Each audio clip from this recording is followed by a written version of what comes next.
Okay, desperate times call for desperate measures. Okay, folks, we are live, and you can see we're already getting Nope, desperate. Let me put away my AirPods. Maybe I can hear something. Ted's having a very eerie feeling, as you can tell. Oh no, it was you. Now I can hear you. Okay. Ted's having a very... So, welcome all. Let's see. I know Brian was first one in here tonight, followed by Robert, then Nigel. That's all that I know is in here.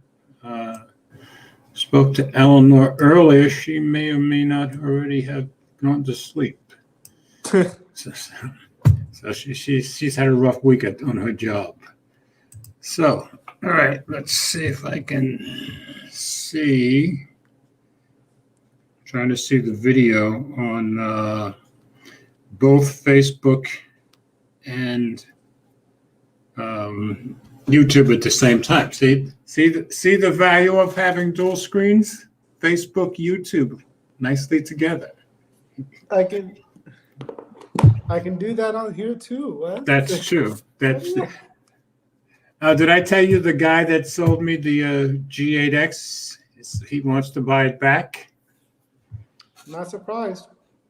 Well, if I told him last night, as long as it's the same price, we're good. But since I have the Velvet and I have the Duo, I'm good.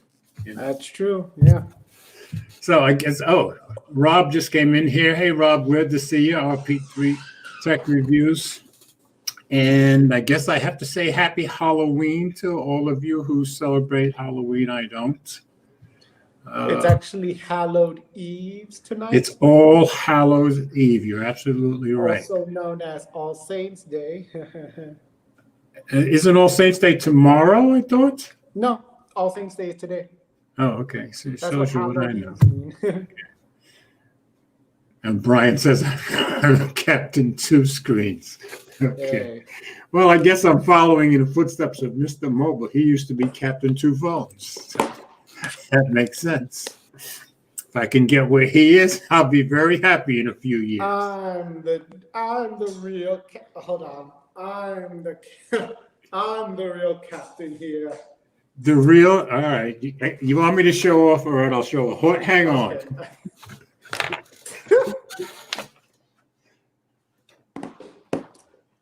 What's he gonna pull out of his hat?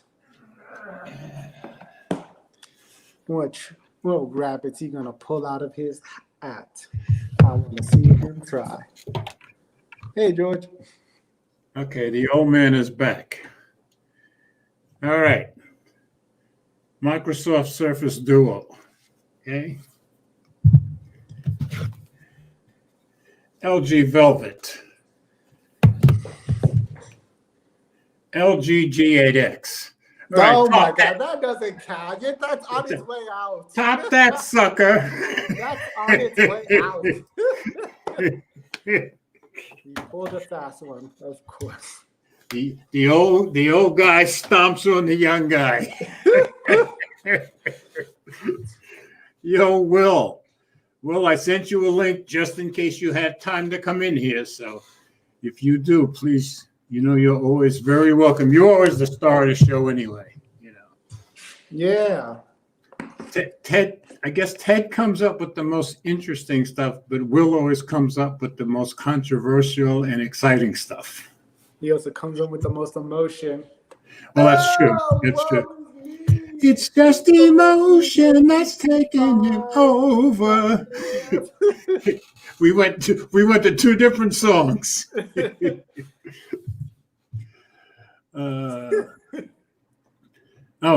And Mike from Team Verizon. He's up late tonight, so he's able to drop by. Mike, very happy to have you.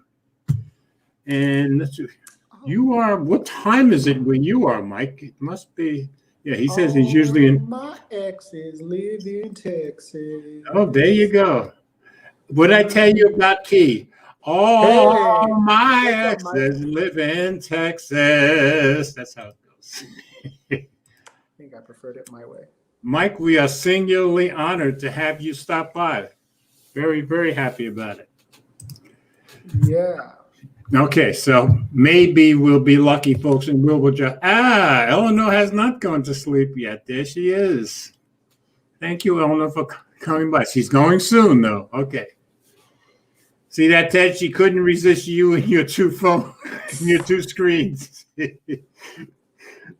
be frank, though, I think one of these phones are on their way out. I actually just got this. This is an LG G8X, and this is an LG G8X, and one of them is unlocked. So I have to see which one works with my network visible better. Okay. Now I'll show you how honored we should be about Mike being in here too. It's 12 a.m. in the UK. Yeah, and that's the it's and that's Halloween. the same for for Nigel and Robert too. So it's Halloween and where Mike's at. That's What's true. happening? Do you got any trick or treaters? I don't know any Halloween songs, so I can't help there. Monster Mash, you know that song? No. Oh yeah, well yeah, I used to sing that song in a band. Yeah. But I would think would be more appropriate. Oh, werewolves in London, especially since this mic is in the UK. Great song. Oh, but I forgot about the stories. Hold on, I gotta find the right phone. All right, I'm just getting ready to start. I'll wait for you. Charge. That one's charging. I got 1, 2, 3, 4 LG phones on the table. 4 LG. Wow, LG should love you to death. They should, huh? You can get rid of these. Oh, and my Apple phone finally shipped today, so hopefully by next week I'll have it.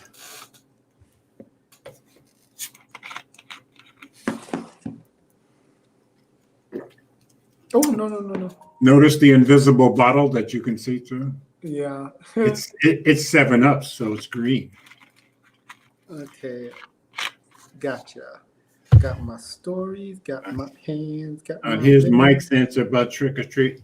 Not sure about trick or treat here. They say COVID restrictions might affect that. Kids will be safe from cavities this time around. I mean, good point. Good point. That's a shame. Not about the kids. I mean, you know, the ladies used to be dressed well, very, very nice. Back during around this time of year and Halloween. Well, I was watching a report from London yesterday, and a bunch of the reporters are saying the government may want to step in on Christmas and stop people from having their families over. So that discussion is ongoing in England right now. So people are a little upset. Yeah, Brian is asking you a question about your LG phones. Lack of the LG G8X I just got. Well, they all just got updates now up to September security. Yeah. Now, of course, I have to ask, why do you have 2 G8Xs? I said you didn't hear. Sorry. One of them is unlocked. The other one is unlocked. I have to see which one works on my network better. Okay. The one that doesn't work either gets sold or gets returned. Okay, makes sense. But yeah, I bought this one off B&H for $500. Came with a dual screen, so I was like, why not? Cool. Yeah, and Mike is responding. Yeah, he heard the same thing about the Christmas stuff. We'll see. Maybe it won't be effective. We'll have to wait and see. All right, you ready for the first story? Yeah, I'm ready. All right, I'll read it. I'm sharing. Actually, more. There's some more LG updates. He's getting updates. Check it out. Yes. Both of mine are turned off at the moment, so I can't even check. So there was an update for an app, which basically does what the Surface Duo does, where you compare 2 apps to open up at the same time on the dual screens. So there's that. I think George is trying to look to find it on his Velvet. I've got my Pixel 4a live with 1 SIM in it. I have my S20 live with the 2nd SIM in it, and I have my Duo with the 3rd SIM in it. So I'm not turning on any more phones right now. And hopefully next week I'll have my iPhone 12 Pro.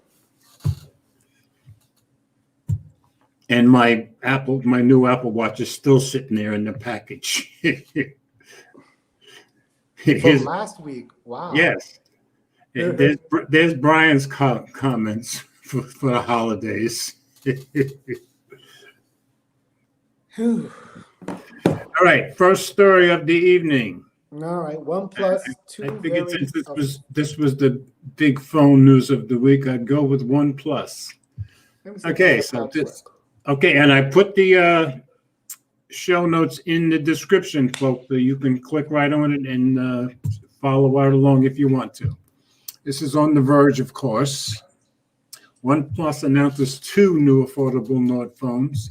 Unlike the first Nord, the N10 5G and N100 will eventually release in the US. I love the eventually. OnePlus has announced a pair of new phones for its mid-range Nord lineup, the N10 5G and N100. Both sit below the existing 379-pound OnePlus Nord, and in terms of space and specs and price. The N10 5G at 329 pounds in the UK and 349 euros in Germany, around 412 for us, is powered by a Snapdragon 690, while the N100 starts, well, let's say for the US, around 235 in the same countries and is powered by a Snapdragon 460. Unlike the original Nord, which was only released in Europe and parts of Asia, OnePlus says the N10 5G and N100 will eventually launch in North America. The country has confirmed that both phones will be available there at a later date following their European release. OnePlus says the N100 will arrive in the UK on November 10th. So I think that's 2 weeks from today, I think, with the N10 5G following later in November. Oh no, November 10th is 2 weeks from yesterday. As the name suggests, the OnePlus Nord N10 5G is a 5G handset. The phone will support sub-6 gigahertz, but not millimeter wave in Europe. And OnePlus is yet to confirm which 5G tech it'll support in North America. And it has 6 gigabytes of RAM, 128 gigabytes of expandable storage. It's actually got a slightly bigger screen than the more expensive OnePlus Nord at 6.49 inches, and it has the same 90 hertz refresh rate. It has a rear-mounted fingerprint sensor rather than an in-display one, but you do get dual-screen speakers, a feature that was missing from the Nord. At 4,300 milliamp, its 4,300 milliamp battery can be fast charged with Warp Charge 30T and comes with Android 10 out of the box. Around the back of the N10 5G, you'll find a quad camera array consisting of a main 64 megapixel camera, a 119-degree ultra wide, and macro and monochrome cameras. Selfies are handled by a 16 megapixel camera. I'm having trouble speaking. Okay. Very unusual for a Jersey guy. The N100 is the lower end of the two devices, but it's still got a big 6.52-inch display and dual stereo speakers. It's got a larger 5,000 milliamp battery, but it can only be fast charged at up to 18 watts, and RAM and storage are also reduced at 4 gigabytes and 64 gigabytes respectively, though this is expandable. Lame. It's a 4G, nice. It's a 4G rather than 5G, and you get one fewer rear camera here for a triple camera setup. There's a 13 megapixel main camera and 2 additional cameras for portrait and macro shots. Like the N10 5G, there's a rear-mounted fingerprint sensor, and the phone also runs Android 10 out of the box. When we reviewed the OnePlus Nord earlier this year, we found it did a great job at offering OnePlus's traditional strength at a more affordable price point. The OnePlus N10 5G and N100 are cheaper still, so it'll be interesting to see if the company has found a similar balance this time around. Update October 26th. Updated with clarification that while the N10 5G will only support sub-6 5G in Europe, the company is yet to announce which 5G tech will support in North America. So those are the two even cheaper OnePlus phones. Any of you guys want to get either one of them? Remind me again the price.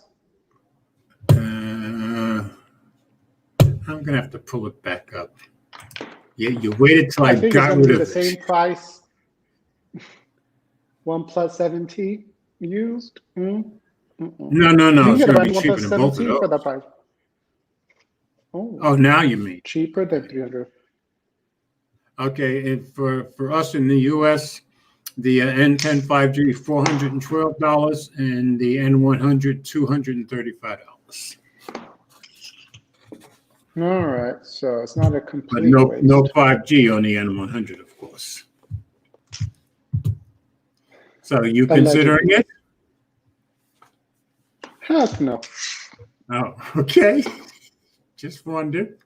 You seem open to phones lately, so I'm not sure what you're likely to buy or not buy. Here's Mike's comment. So it sounds like Mike is going to have. Yeah, he sounds like he's going to have one or both, if you ask me. You know, Brian's saying, "Don't do it." Mike, go ahead and do it because I'm not getting it. So you may be the one to give us all coverage. Mike is asking Brian. Do it, Mike. Or as James Brown would say, heck me.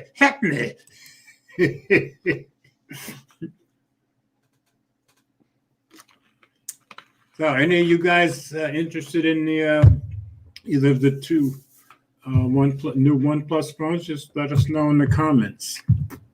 Meanwhile, all right, Ted, I'm going to give you, I guess, the more interesting story. To me, this is the most interesting story of the week.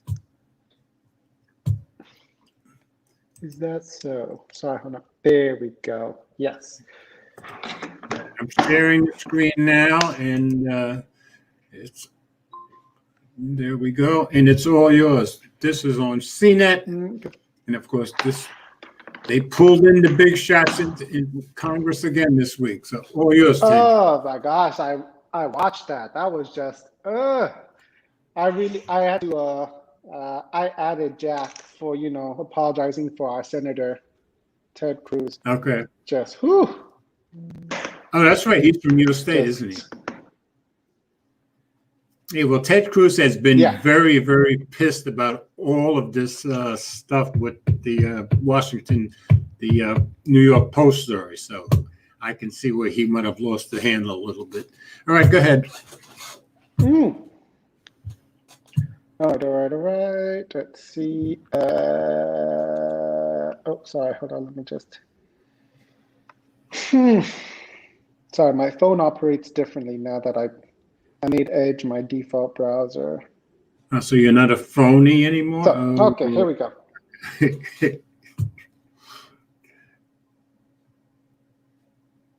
Okay, let me just put that there.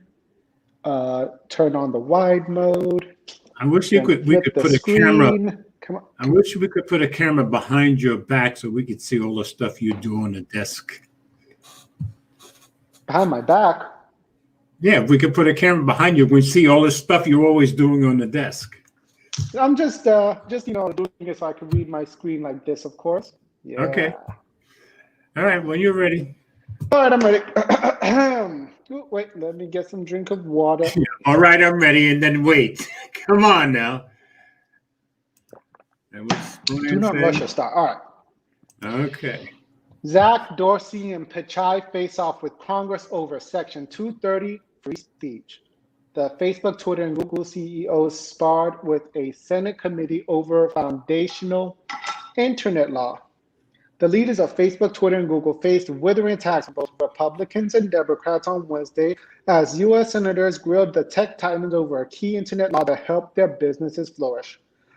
Senator Roger Wicker, a Mississippi Republican who chairs the Senate Commerce Committee, said a cordial yet combative tone at the beginning of the hearing about Section 230, a law that shields social media companies from liability for content posted by their users and allows them discretion in moderating offensive posts such as hate speech. This liability shield has been pivotal in protecting online platforms from endless and potentially ruinous lawsuits. It has also given these internet platforms the ability to control, stifle, and even censor content in whatever manner meets their respective standards. Wickle told Facebook CEO Mark Zuckerberg and Twitter CEO Jack Dorsey and Google CEO Sundar Pichai at the start of the 3.5-hour hearing. The time has come for that free pass to end. Republicans weren't alone in their criticism of companies and concerns about the law, which is considered foundational to free expression on the internet.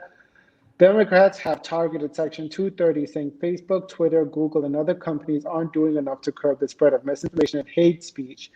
Multiple Democrats accuse Republicans of trying to intimidate tech platforms into allowing misinformation.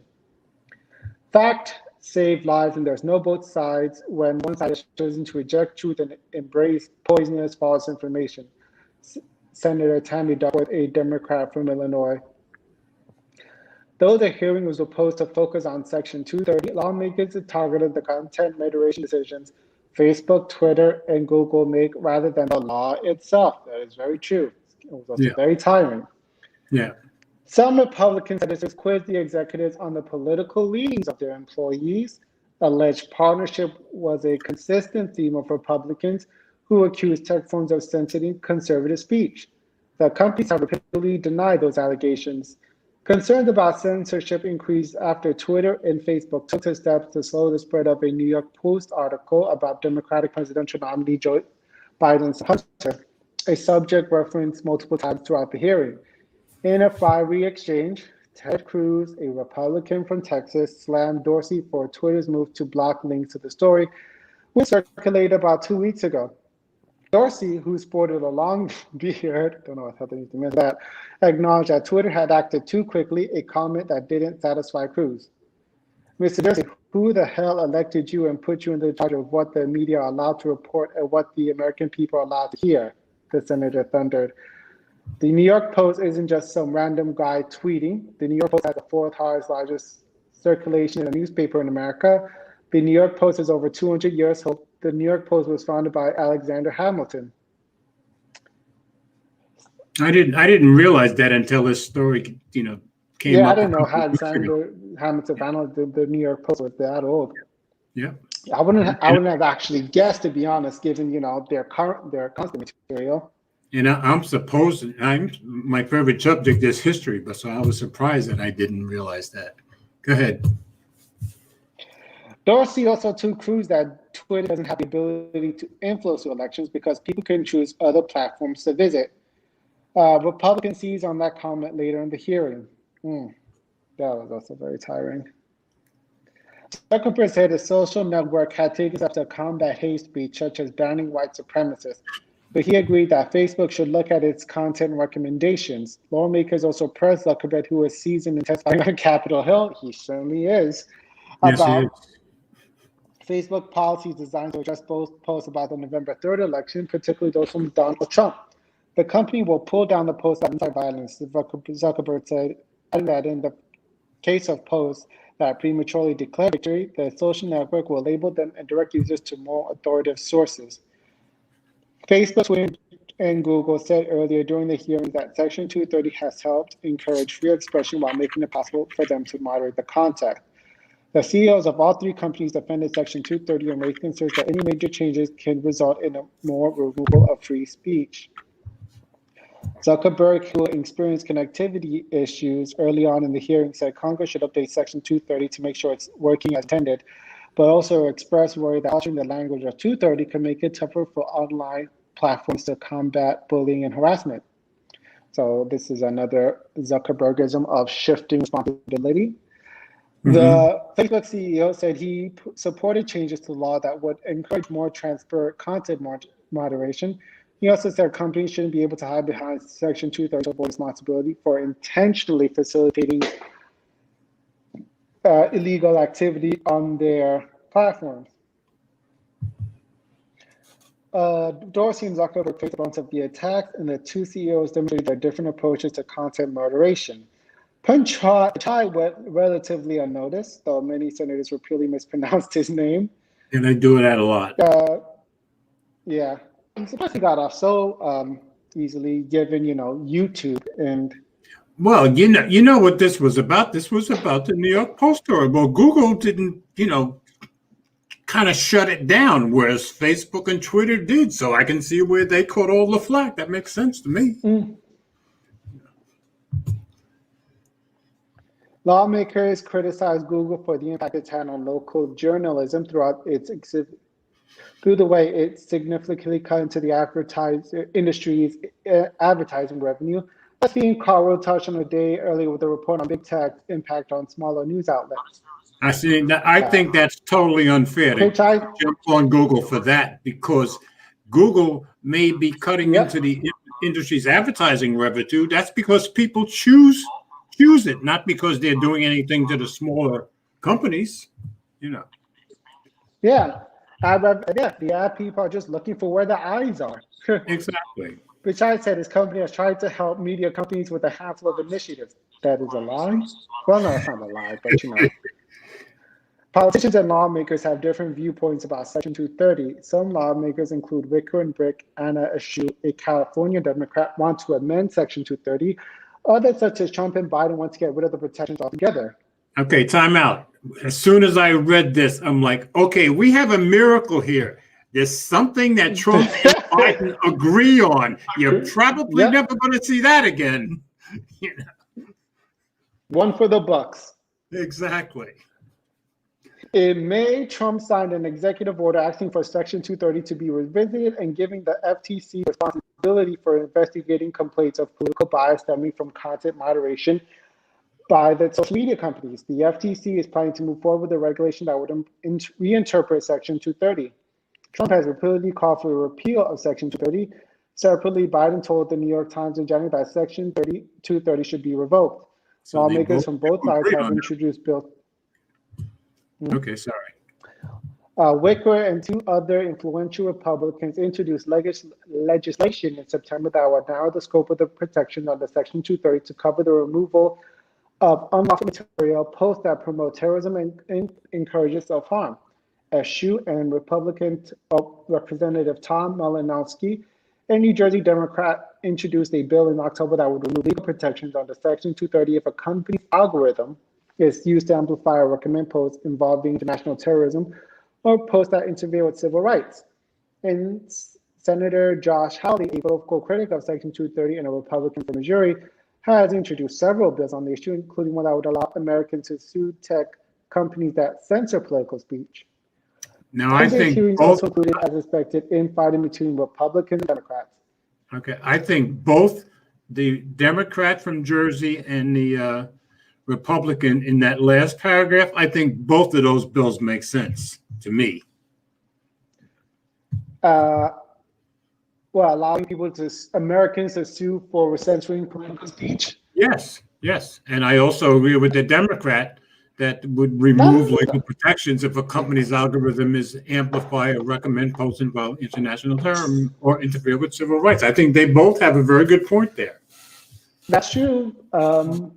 But I don't think this Section 230 doesn't really, if you're worried about these companies having like political biases, removing Section 230 doesn't do anything to stop it. No, but they don't have an obligation under First Amendment. But right now they cannot be sued over their content because of Section 230. I think allowing people to sue them under certain circumstances is probably a good idea. But they don't have to even allow it. Like they're not bound by the First Amendment. They could just easily, change their terms of service and say no political speech. Well, that's true. That's true. But yeah, that's true. I mean, if they went no political speech, okay, then you're fair to both sides, I guess. So anyway, I thought both those bills had some merit. That's just my opinion. Let's see. The senator sought to shoot down criticism of Republicans from Democrats who assert conservatives are trying to work the rest when it comes to political speech. Yeah, I think Republicans are especially worried now that Fox News isn't so far-reaching as it once was. Oh, really? Okay, didn't know that. yeah, people are getting their news sources less from TVs now. But I thought, what's his name? I thought Tucker Carlson keeps getting the highest ratings ever in the history of television, and he's on Fox News, isn't he? Senator Brian Schatz, a Democrat from Hawaii, said the entire hearing was a political stunt from Republicans. We have to call this hearing what it is, a sham. I'm not going to use my time to ask questions about this nonsense. But he still wasted our time. Like, whew. All right. So since you watched the whole thing, you tell us what your impressions were. Give us a fair and unbiased what your impressions were. I think, the fact that they did so close to the election was just, I think there was something calculated about it, to bring, highlights to basically that Biden story, because it should have been done way sooner in early this year, January. Yeah, but I think this would never have happened if they hadn't shut down the New York Post. That's the problem, right? I mean, I don't think any of this would have happened until you start shutting down one of the biggest newspapers in the country. Now, this was actually due to happen on a while. I think it was long overdue. This was overdue. But I think what made all Republicans so pissed off was the fact that they didn't let the New York Post even post anything on Twitter for a week at all. I mean, they just cut off their access for an entire week. So I don't think it would have happened anyway. But anyway, so overall, Republicans were hoping for. What do you think they were hoping for? I think they were hoping for that, another FBI emails. We found an email situation for Biden this time. Okay. Yeah, you remember in 2016 when the FBI said, "Oh my gosh, we found all these new emails," and it turned out to be nothing. And that was like a week before the election. Yeah, that was basically all Comey, wasn't it? He's the one who decided to reveal those, if I remember correctly. Yeah. Anyway, this New York Post story, it turns out, was kind of sketchy in the sense that except they have the original laptop. That's the problem. They actually. But none of the reporters the reporters on the cited are not. They didn't actually write the story. Well, who did? I haven't read the story, so. They were actually going around throughout the paper, seeing who would actually put their name, and nobody wanted to put their name on it, except this one new person and one other reporter who said she didn't even know her name was on it. Okay, well, I can see that in today's political climate. I don't think I'd want my name on it either. But the fact that they physically have the laptop, that's the biggest problem, I think. Yeah. They have the laptop, but do they have the file? Gary makes the wise comment for a change. I love it, Gary. And of course, you're absolutely right.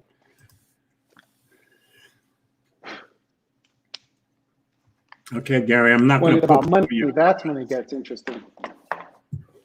Oh, okay, I can't see it. I'm on this iPad. Let me go check what he said. Check with who? Check on my LG V60. Boom. Oh, okay. I'm checking on my V60. What he said.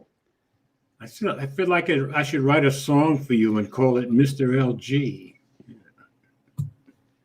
Rudy too busy messing with younger. Oh my gosh, I saw that movie on Amazon Prime. Yeah, well, I wasn't about to put that up. Expecting the worst, but you know what? Rudy actually was not a sleazebag in that one. He literally was just tucking in his shirt. It was Sacha Cohen who was just, still dragging his name. Obviously, you guys watch movies that I've never heard of, so. It's Borat. It's the Borat movie. Oh, Borat. I tried watching Borat once. I don't think I got through 15 minutes. I just didn't like it. I like the second. I prefer the second one. It's less uncomfortable. It's less cringy than the first one. I guess there's a lot of movies I watch, and the born again Christian in me just makes me turn it off. I just can't. A lot of movies. And I guess that's a good thing. Yeah, but what Gary's talking about, there was one where the actress was interviewing Giuliani, Oh, and really? yeah, she was basically able to take him from the interview living room, because the interview was done in a hotel, into the bedroom, and she would just remove the mic off of him, and the movie he was just actually tucking in his shirt, but Sasha was So trying to hype it up like he was he was in the movie? bucking himself. Rudy Giuliani, yeah. Oh, okay. I didn't know that. Okay. Shows you Yeah, what I know. in the thing, in this Borat movies, people don't actually know they're in the movie. It's like a misdirection. They think they're doing something else. Okay, gotcha. Okay. Anyway, So the reactions they get is actually honest. I finally got both on screen at the same time live, so I'm good. There's actually a guy who was able to put 2 games of PUBG on the phone. Really? Yeah, he was able to play PUBG twice on the phone, one on each screen. Cool. I love my duo, I have to tell you. All right, let's move on. Let's get out of politics. I drove to a Best Buy. Okay. I drove to Best Buy for the first time ever. And I actually did get to check out the Duo, and it's actually a sexy piece of kit. It really is. It really is. And like I said to Will, yeah, when you start using it, you start finding that you're just more productive fast, much faster than you could be with the V60 or the GX8, because everything happens really fast. Whereas with the V60, the GX8, and the Velvet, you've got to move things to one screen to another. On the Duo, you just hit it, bam, it's there. You could do that on the GX. You see, you see that? You see? I can just look. See, I can just press that, boom, and then boom. Look at that. Oh, what just happened there? I just opened 2 look at your screen. At the same time. one side wants you to put in a code.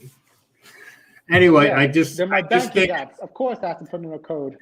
Compared to my Velvet and G8X, the Duo is just way more productive and faster. Boom, boom. Oh, that's better. Oh, that's better. That's my health apps. Okay. What do you mean? The first one was good too. It was just asking me for my code before it access, like it's supposed to. It's a banking app. I said that was better. That's all. Don't get so insulted for your LG phones. I don't know why you say it's better. Because I thought it came up quicker and it didn't ask you for a code, I guess. It's supposed to ask me for a code, George. All right. It's my banking app. Oh, well, you shouldn't have put that on screen. LG does it too. Okay, I didn't say it doesn't do it. Anyway, my bottom line is... And I get to, My bottom line is, since I've had the Duo, I never go out of the house without it. That's just a fact. I take it with me every single place I go, even on bike rides. So that's how attached I've become to it. Bike rides? Wow. Yes. And when I go bicycle riding, I take 2 phones with me, even there. Lately, I've been bringing 3 phones to work. So, I mean, when I go bike riding or running, I just leave the dual screen case at home. Like, I don't need it for that. I don't need to be that productive. Well, when I take my break, which I admit is only like 5 or 6 minutes, I usually take out the Duo and I'm doing things on 2 different screens at once. Now, tomorrow, that may not be true, because tomorrow, when I start bicycle riding, it'll either be in the high 40s or low 50s. So I will be bundled up big time and freezing my tail off riding around. But I got to do it since I've worked for the last 3 days. So I'll be the mama's boy tomorrow after I finish riding, freezing my tail off. And of course, I do have some justification. I've had frostbite twice in my life. So. Yo, Brandon, glad to see you here, brother. Okay, next story. This one is for me. And of course, since this is the phone that I have coming, I was especially pleased that I found this story. And this is on Apple Insider. Why the iPhone 12 Pro is worth the upgrade cost. Putting the iPhone 12 Pro through its paces in the real world really shows why it's worth the extra cost over an iPhone 12. It's more than surface deep.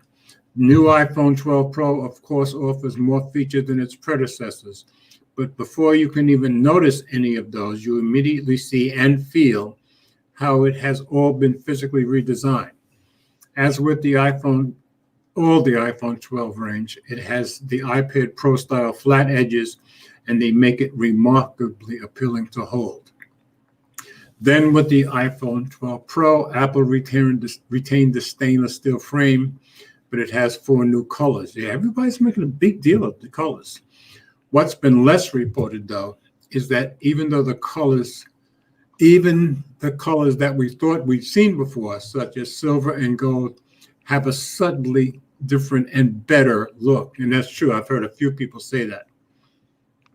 For instance, the silver version, which has the white glass back, is now lighter than before.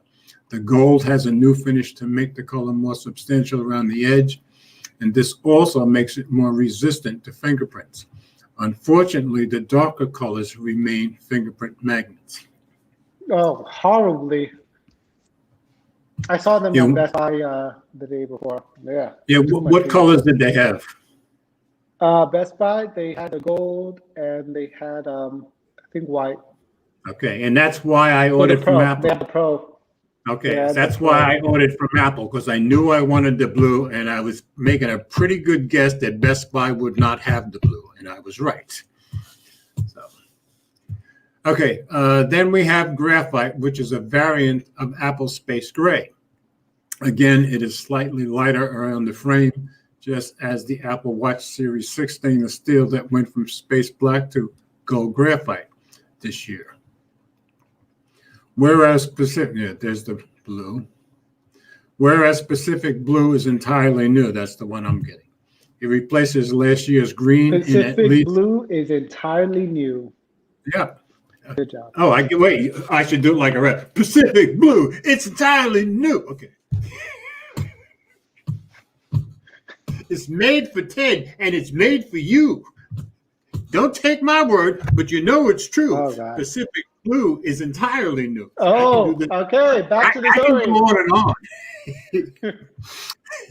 It replaces last year's green, and at least anecdotally, appears to be a particularly popular option. There's a slight slate-colored tint to the blue on the iPhone 12 Pro, and it's gorgeous enough that you will keep staring at it until you put the phone in the case. That's exactly what I'll probably do. To go with these brand new colors and improved existing ones are new exclusive wallpapers. Apple has created 4 new live wallpapers for the iPhone 12 Pro line that match the phone colors and move. Hold your finger on the lock screen and these images animate as if they have lens flares. And I've seen a couple of sites make a big deal about they must be pretty cool, so I got to check those out as soon as it gets here. Okay. You can point to the finer color and actually to the brighter screen to say that there are variations between the iPhone 12 and the iPhone 12 Pro. But the real differences are in the new photo and video capabilities on the new iPhone 12 Pro. Most of the best new features are relegated to the iPhone 12 Pro Max, though.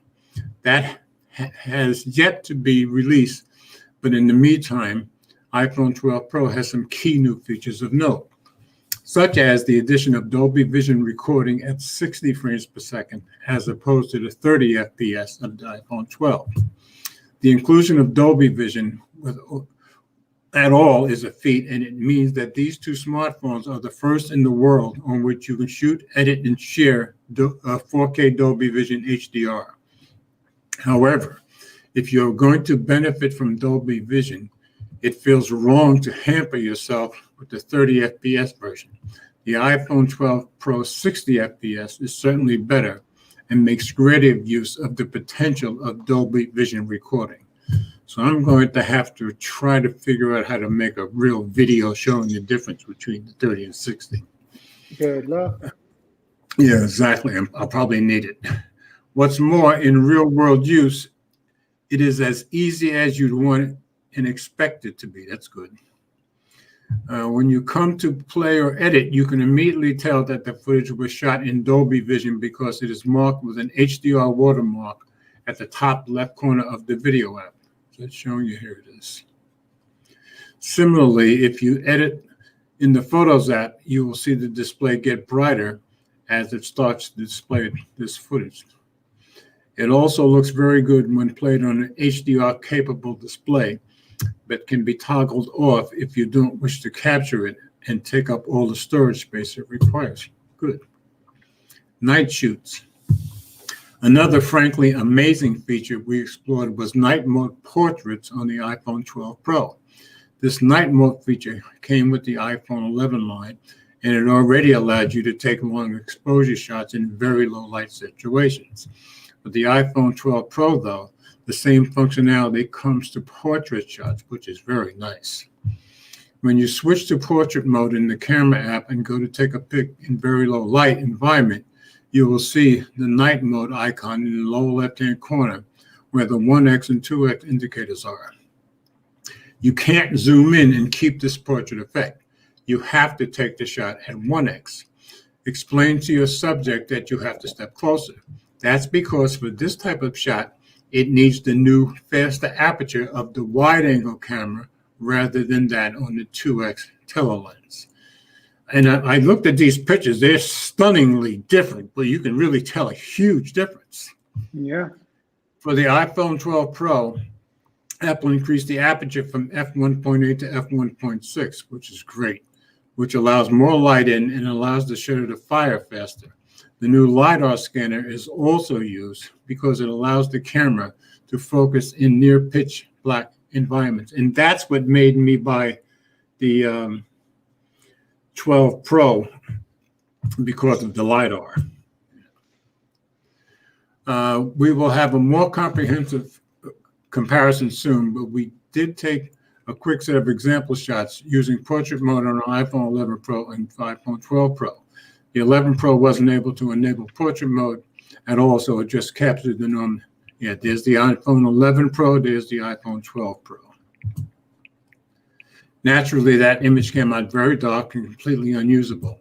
On the other hand, iPhone 12 Pro captured a very impressive image in almost no light. And here's another one down here. Aside from night mode coming to all cameras, notably including the front-facing true depth or selfie one, Apple has improved the ultra-wide lens. There's also a new lens correction that's applied in order to deal with the quite excessive distortion that could be present before. Once more, see our sample shot took on iPhone 11 and iPhone Pro, and those are right here. And boy, you can really see it, especially right in here, you can really see the difference. Right, Ted? Yep. Yep. Pretty impressive to me. iPhone 12 Pro is sharper. Yep. As important and physically improved as the new lens and camera systems are, it's this combination of corrections and software control that make the iPhone 12 Pro such a good buy for photographers. That's only going to become even truer when the promised Apple Pro RAW format comes out. We'll know for sure when it's released and we can test it in the real world. However, Apple Pro RAW is claimed to take all of the advantages of shooting RAW, of using uncompressed images and applying Apple's computational photography algorithms to get the very finest results possible. You know, if I'm Google, I'm going to start worrying about this because it seems like Apple is getting awfully good at this stuff. Powering all of these new features is Apple's latest A14 Bionic Processor. Last year, the A13 Bionic Processor on the iPhone 11 Pro scored 1334 and 3543 on the single-core and multi-core test. This year, the iPhone 12 Pro pulled a 1598 and a 4180. This represents about a 20% improvement on the single-core score and about 15% again on the multi-core. These are the kind of improvements you just don't sound good on paper. You can actually appreciate them in real use. Yes, you can. That's going to apply to everything you do on the phone, as most tasks are single core. So this iPhone 12 Pro feels more snappy in daily use, but it's particularly noticeable in video and photo editing, which is faster even when you're dealing with 4K 60 frames per second. That's good to know, because I do a lot of 4K shooting. Most of these internal differences are also in the iPhone 12, but Apple has given the iPhone 12 Pro an extra 2 gigabytes of RAM, bringing it to 6 gigabytes. This directly aids with specific tasks like loading apps from the background, many Safari tabs, and more. Storage was double too, going from 64 gigabytes on the base model to 128 at the same price point. Yeah, and I totally agree. That's another reason that made me get that one. Of course, 5G is also an internal upgrade, supporting both sub-6 gigahertz and mmWave 5G here in the US and sub-6 gigahertz elsewhere. Magsafe. Key to the new iPhone 12 range is Magsafe. Apple Insider has already taken a deep dive into what it is and what it does, as well as going hands-on with the charger and Apple silicone cases. In terms of what it means for the iPhone 12 Pro, though, Magsafe is poised to be a massive new feature. You're going to see a huge increase in the iPhone ecosystem between cases, chargers, mounts, wallets, cases, folios, pop sockets, and more, which are all on their way. Wow. Right now, our real-world tests with the iPhone 12 Pro have been using Apple's own cases and its own Magsafe charger. Even based on these, though, Magsafe is a hit. The convenience of the longer lead, that's good. That means you can pick up the phone without disconnecting it from the charge is a boon. I agree. And the magnets really do instantly center the iPhone 12 Pro on the right spot to make sure it gets charged properly. Look into the future. That's the thing about an Apple device. You can review it as it's launched and you can properly test it out in the real world, but then it changes. We're going to see the addition of more MagSafe devices, such as Apple's own forthcoming device that charges both the iPhone 12 Pro and the Apple Watch. And we're going to see Apple Pro Raw soon. Right now, the iPhone 12 Pro is an exceptional phone. It's going to be interesting to just see how significant the extra camera improvements are on the iPhone 12 Pro Max. But regardless of that, this iPhone 12 Pro is a good buy that's going to keep on getting better. So all in all, I think he made a pretty convincing argument. What do you think?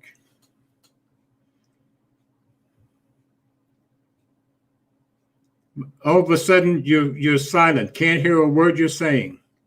I don't know what you did. I said I like the new form factor. Okay.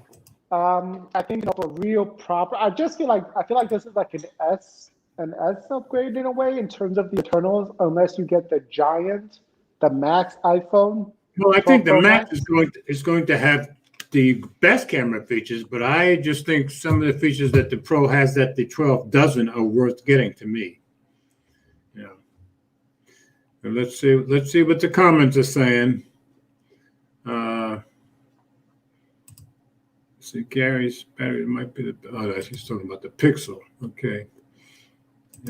He said, because I made the comment, Google ain't worried about Apple, and Apple need to worry about Samsung. I don't see that, but okay. Yeah, now, Gary probably has a point here, because you got to stay so close to use millimeter wave. I still think it's basically unusable, just my opinion. I'm thinking about the sub-6, and what they're saying about sub-6 is it's only faster than 4G. Yeah, so you have to have good 4G is just to begin with. Minimally faster. The advantage that you have and I have, since you have T-Mobile too, don't you? Well, you have had. I have Verizon. Okay. I have Visible now, which is Verizon. Okay. T-Mobile has sub-6. They kind of suck. Okay. T-Mobile has sub-6, and it has mid-brand way more than anybody else since they got Sprint. So that's why I think T-Mobile is going to kill everybody for a while, because until they get millimeter wave ahead, I think T-Mobile is going to be ahead of them.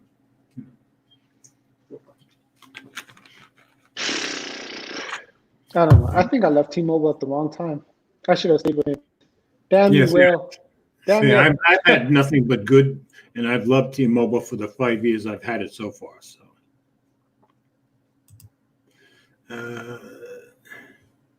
what's you had the iPhone 11 Pro Max? You were good this year. Well, see, I had the iPhone 11, Yeah, he's right.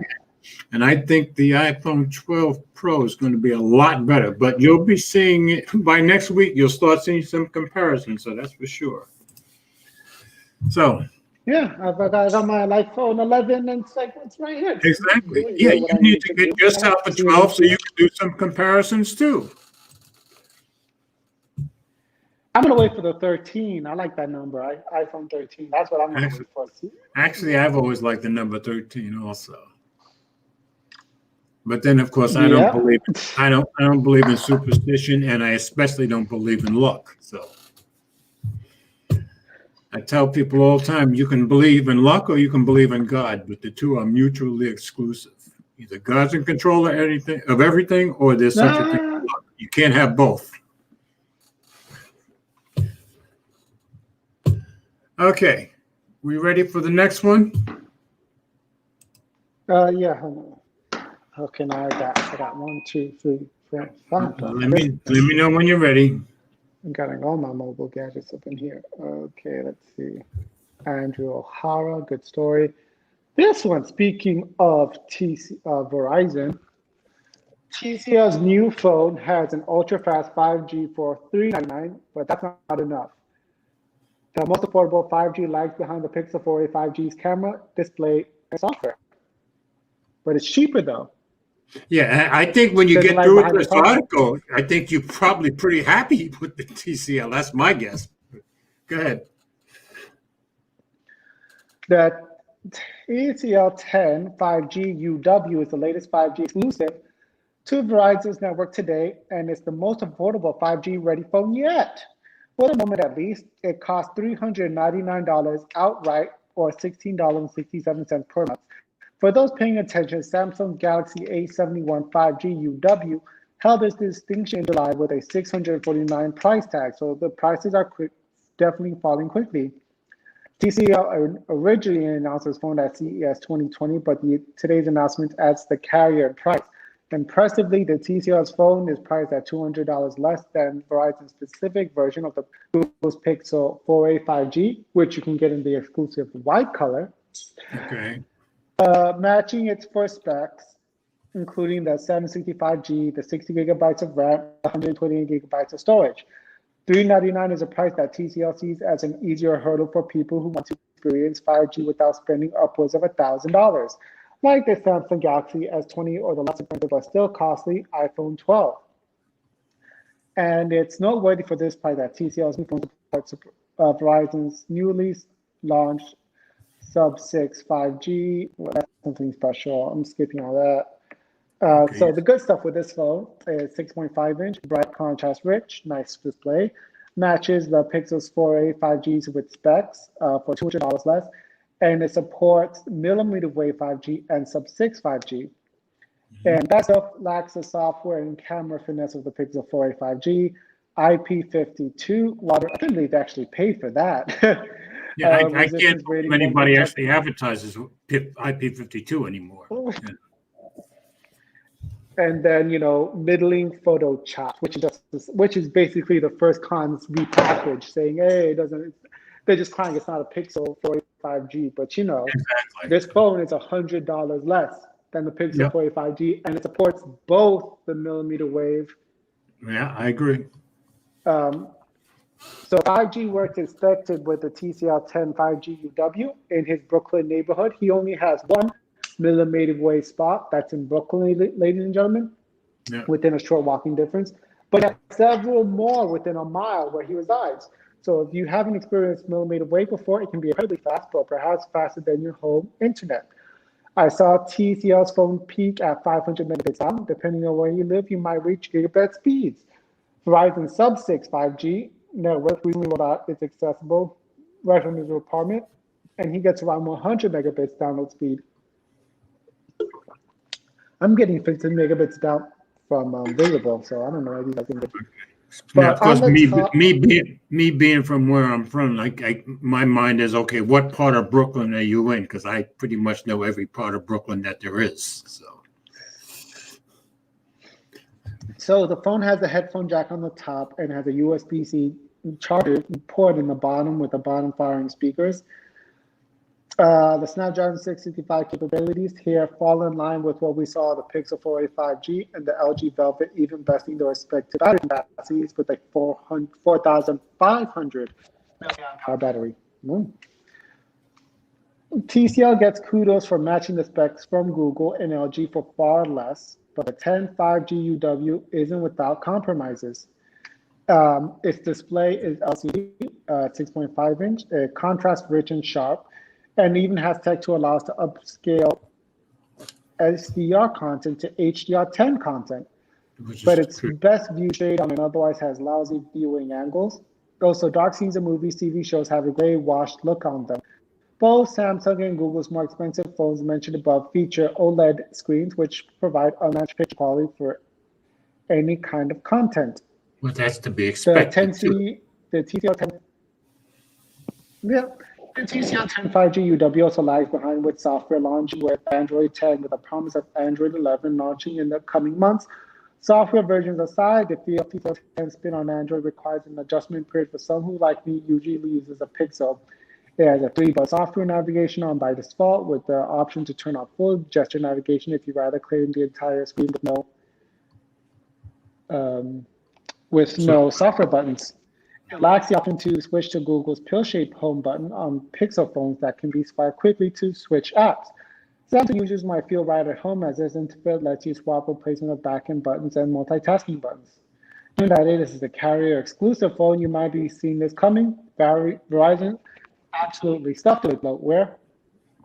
You'll get Verizon's Cloud, Digital Secure, call filter apps installed, including Verizon's Messages Plus, set as the default SMS texting app. And look at the length of this freaking list. I mean, unbelievable the stuff that Verizon. I mean, that is one seriously long list. Yep. Raid Shadow Legends. Good Lord. Oh my gosh. Yahoo Sports, Yahoo Finance, Voodoo, Wish as well. Who gets this money? Does the manufacturer, does Verizon get this money? I think there's probably a split. I'm guessing. In case you are wondering, this isn't TCL's most capable of feature phone. My colleague John Porter reviewed the 10 TCL Pro earlier this year for $449 that prioritizes design over connectivity and speed of the Verizon exclusive model. And I agree. I have mine sitting right behind me, and he's right that the 10 Pro is a way better phone, in my opinion. Okay, sorry. Brian's like, Verizon bloat town. Exactly. All right, go ahead. Sorry, I interrupted. Okay, speaking of, the sensor can launch different apps depending on which finger you use to unlock on your phone. I like that. I don't know why people don't do that. In terms of cameras, the TCL 10 5G camera array doesn't stack up against the 10 Pro's 4-lens stack, but it still provides respectable images in favorable lighting conditions. Well, the differences and flaws aside with TCL 10's high-end phone, this $399 device is an aggressive play, both for TCL against the likes of Google and Samsung. For Verizon gets other carriers vying to get you to invest in their vision for 5G. I usually never recommend that someone buy a phone simply for 5G, but Verizon's 5G service is plentiful in your area. You're willing to meet it halfway.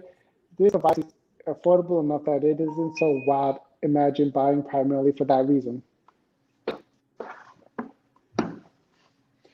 Let's see.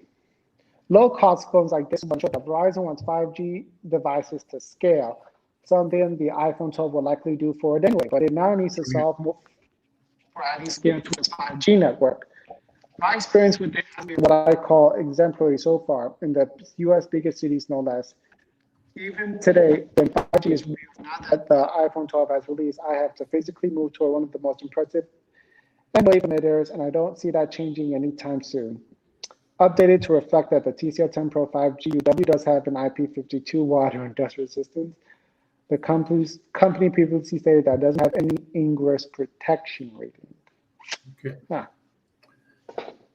So I agree with him overall that 10 Pro is a much better phone. I still love mine. But I got to agree with what he's saying near the end, that if somebody wanted to get a phone just to experience 5G and they wanted it cheap, I think this is probably the phone to get to try it out. Yeah, I'm not going to knock them for giving the option. Yeah, exactly.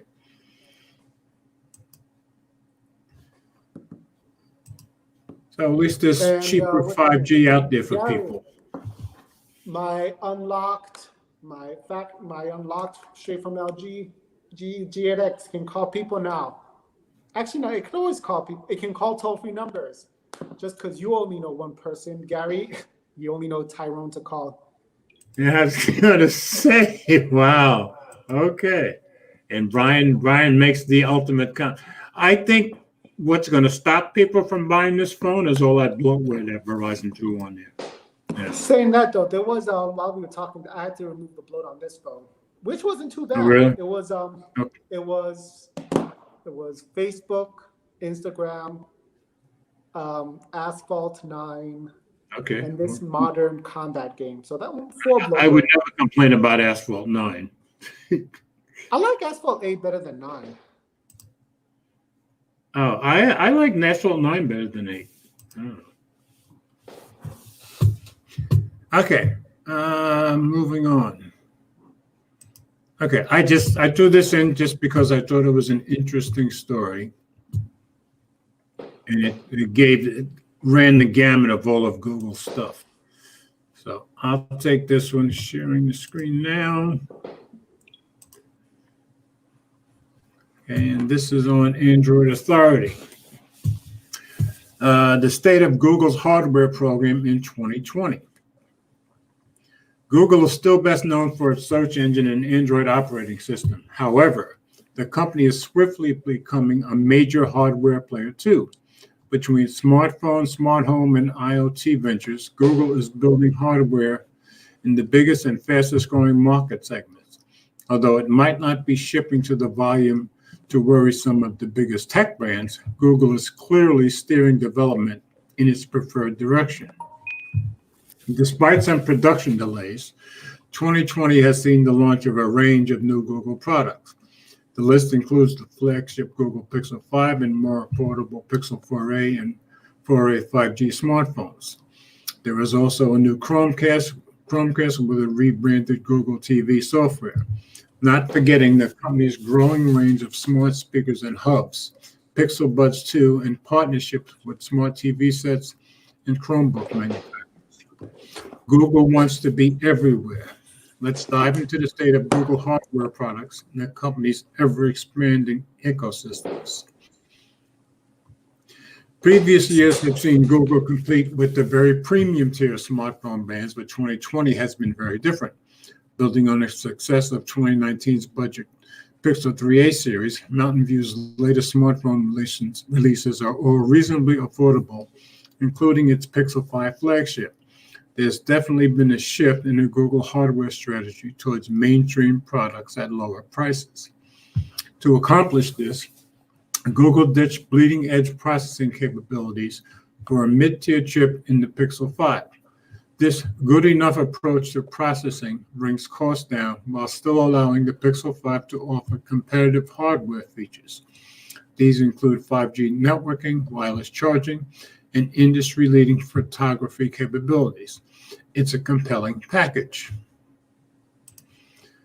This just works mentality started with the Pixel 3a, Big G's first majorly successful smartphone, and has been honed for the Pixel 4a and 4a 5G. Stripping out the bells and whistles from its flagship handsets still allows Google to offer top-tier photography and solid day-to-day performance at very competitive prices. I agree. Arguably, these budget options are the best Pixel phones ever produced. While Google's hardware may not be anything too special, software remains one of the brand's biggest strengths. Google Assistant, machine learning, and imaging techniques continue to separate the company from the competition. Promises of 3 years worth of Android and security updates hold major appeal too. That is especially true in the more affordable market segments that are often quickly forgotten by high-end manufacturers. This is gradually having an effect on other manufacturers too, with Samsung now offering 3 years of support for new handsets. But I kind of disagree with that high-end manufacturers for getting it more affordable. I mean, Samsung makes the whole A line, which is a very affordable line, and some pretty good phones too. So I disagree with that sentence. Software remains just as, if not more important than hardware in Google's ecosystem. It's the stepping stone to other Google products. Smartphone users are not so subtly encouraged to use Google's extended software ecosystem, especially Photos and Drive cloud storage. But it's Google Assistant that's the major unifying force, running as it does across Google's smart home, TV, and automotive products. And here's comparison with the specs of the Pixel 5, 4a, 5G, and Pixel 4a. You can go look at it if you want. Let's see. Google's affordable smartphone push coincides with dwindling enthusiasm for its Android One initiative. That's true. At the time of writing, just 3 handsets released under the Android One scheme in 2020, down from 13 in 2019 and 22 in 2018. Although part of this failing interest may simply be because it's easier for manufacturers to quickly update their versions of Android these days. Perhaps Android One has simply outlived its usefulness in light of update-oriented initiatives like Project Treble and Project Mainline. And that's probably very true. Manufacturers can update their phones a lot quicker now than they could 2 years ago. The Android Go OS and the app ecosystem for very low-end devices are faring a little better, with a selection of new phones arriving in 2020. Pixel smartphones haven't eaten into Google's commitment to the broader Android ecosystem. Instead, they remain a showcase for the company's idealized vision for Android OS features and product support. Smart Home and Google TV. Smartphones are just one in a range of Google hardware products, many of which span the smart home ecosystem. 2020 has seen a new Chromecast powered by the rebranded Google TV software. It combines the ever-popular Chromecast with Android TV technology and the remote powered by Google Assistant. This is a big play for the home entertainment market. Old Chromecasts were good, but a bit basic. At $49.99, this new device gives Google's TV ecosystem a decent shot in the arm. It offers some more serious competition for Amazon and Roku too. The Google TV overlay is also set to hit Android TV, smart TVs, and streaming devices in the future. Updates will roll out over the course of 2021. Those that don't see a full update may receive a few features and smaller updates too. The old Android TV is on the way out. Some smart displays don't stop at the TV. The Nest Hub and Nest Hub Max smart displays augment the traditional smart speaker with smart visual elements. They support casting content too. There's also the Lenovo Smart Display, JBL LinkView, and LG ThinQ View WK9. I hadn't even heard of that one. Smart displays from third parties. Nevertheless, these devices are a little old and they don't appear to be signs of a refresh from any major partners. Amazon is still the biggest player in the smart speaker ecosystem, but Google also holds a significant share outside of the growing Chinese brands. Google's smart home ecosystem has grown quickly over the years too. The Nest brand includes Nest Protect, Nest Cam Portfolio, Nest Thermostat range, and plenty more. There's also a wide range of third-party products that play nicely with Google Assistant-powered smart home. Despite the growing product portfolio, we've heard a lot less from products built on the Android Things platform. Some Lenovo smart products used it, but the absence of news leaves us a little in the dark about the status of Google's ecosystem initiative. Well, it sounds like Google. They just forget about things or drop them. Finally, if you're looking to tie your wireless smart home together, there's the Nest Wi-Fi 2. I highly recommend that. While not the most exciting purchase, a wireless network has you covered for larger smart home installations, audio, and smart speakers. We can't talk about smart homes without mentioning the original device's smart speakers.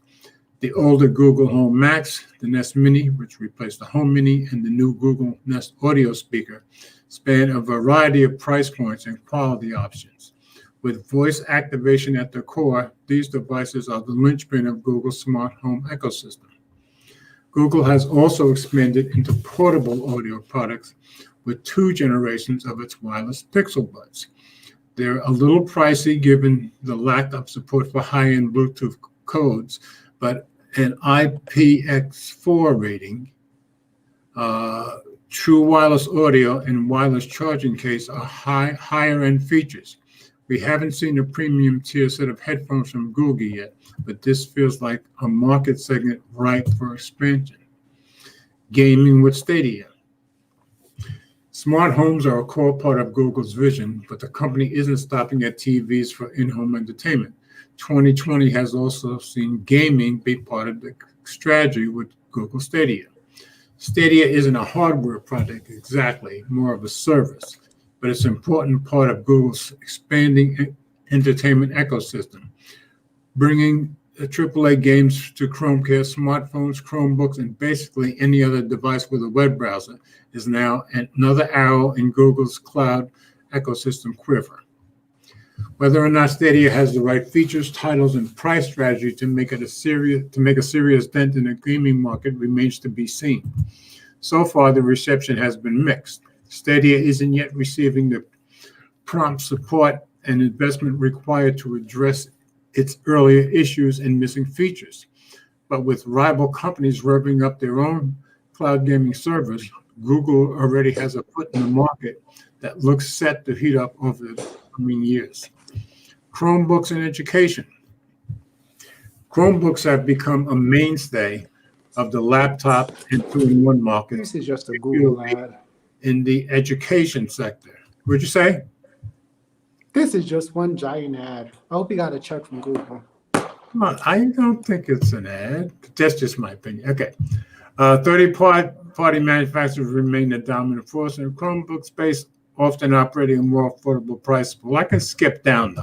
All right, so you talk about the Pixel Book, the Pixel Slate, and then we go down to smart watches. This I would not have even included, but and where would you? And so we talk about smart watches and Wear OS, and that's the end of the article.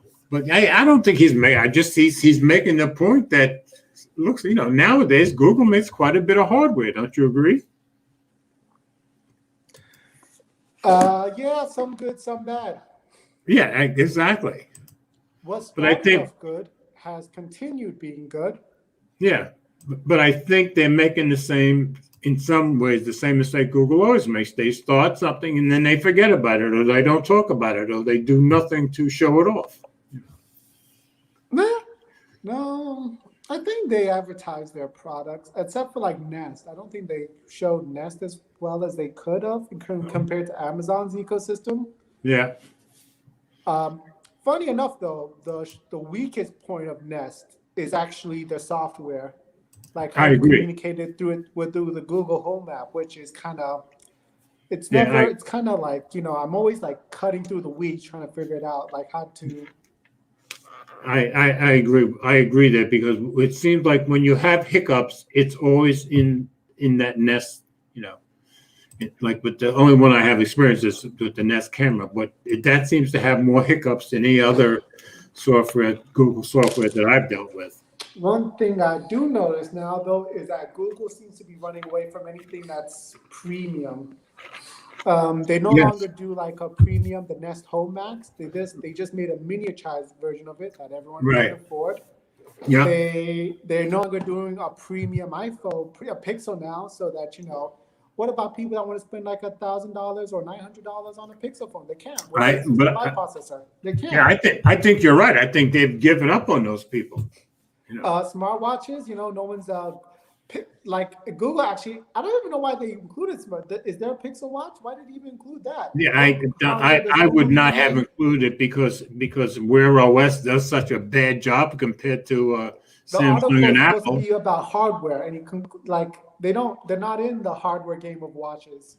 Yeah, I agree. I would not have included Pixel Watch, but it's just rumors. Yeah, I agree 100%. And then the Chromebooks. They've left the premium game on Chromebooks entirely. The last Chromebook they made was a Pixel Go, which is like their, a lesser of the Pixel Book, right? Yeah. Was that the last premium Chromebook they made? As far as I know, but when it comes to Chromebooks, Apple, Google makes all their money on education. He's right. That's where all that money comes rolling in. So I think you're right. I think they've given up on the expensive Chromebooks. I guess. Samsung makes the best one now. Yes, and Samsung, and I think one of the first ones they ever made was Samsung also. No. One of the first good ones. Google used to make the best Pixel Chromebook devices. I thought Samsung made the best one initially. It's the Pixel. Pixel used to. Oh no! I meant before that. No, I meant a couple of years before that even. What? What do you mean? Well, before Google started making their own Chromebooks, the best Chromebooks you could get were made by Samsung. No, Pixel was the best Chromebook. I said before they started making Pixels. No, 2013. The first Pixel came out in 2013, and it was a Chromebook. But when did the first Chromebook come out? Before that, that's my point. 2011. Okay, and who made the best one? I believe it was Samsung. Samsung made the worst one. Yeah, well, they probably made both. The cheapest one, but it's actually kind of the worst. Okay, they probably made both, is my guess. Anyway, I do tend to agree with you. I think Google is making it very clear they're getting away from making anything hardware-wise that's expensive. Yeah, premium or good. Yeah, and maybe in the long run they make more money or spread the ecosystem better with the lower price stuff. So maybe they're going in the right direction, Now, look at this guy commented 810. Google Pixel goes, but what did he say? Put that up. Gary, I got the Pixel Go and my daughter has a sensor. It ain't even close. Pixel Go is better than I know nothing about the Samsung book at all. I don't know, Gary. If you use Android apps on your Chromebook, I would go with the Pixel Book, touchscreen. Oh, yeah. Brian agreed with you. Brian agreed with you completely. So, yeah, I'm not spending that kind of money on Jesus Christ. That's a lot of money. That's too much money.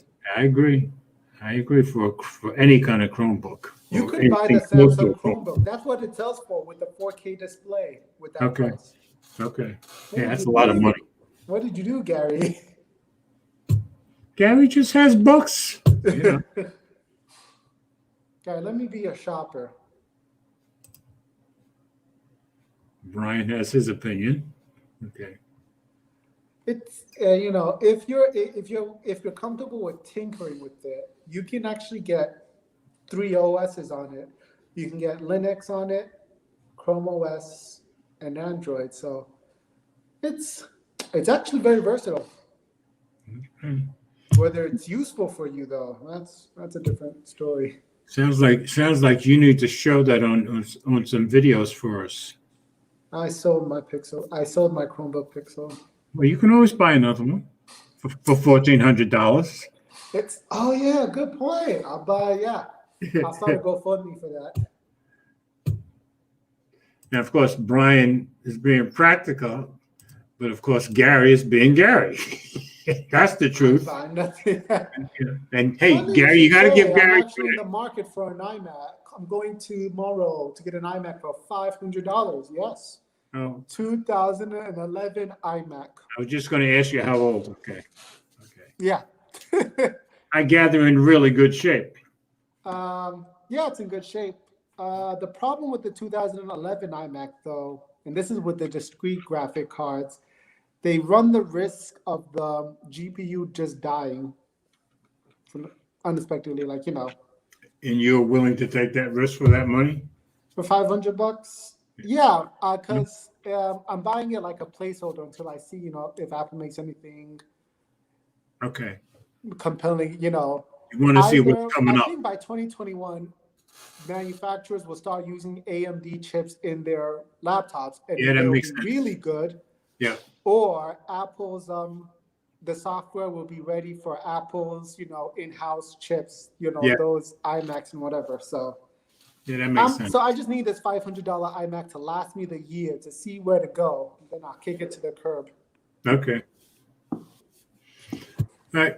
Pretty sensible attitude, I'd say. All right. But we yeah, ready? actually, we do have one more conference, right? Is there going to be from Apple for their computers? For this year, you mean? Yeah. Okay. Yeah, and Right? it's next month, right? Isn't it a few weeks away or something like that? Yeah, should Okay. be. That's what I'm interested in. Okay. Yeah, I've seen a couple of articles about it, but I'm not getting anything else, so I haven't been paying much attention. All right, you ready for the next one? Apple search engine. Yeah, look at that. All right, We were this just one, speaking about that. this one's for you. This is on GSM Arena. As of Apple's working on its own search engine as Google ties could be cut soon. Don't mind Ted. He's just drinking on the job. Ooh, I usually have a hold on. My girlfriend has been gone too long. Let me call her. What was she supposed to be doing? You gonna sing it for us? I've been lonely too long. Okay, what's it? I don't know. Hey, Google, call Crystal. Oh, we're gonna get to hear it?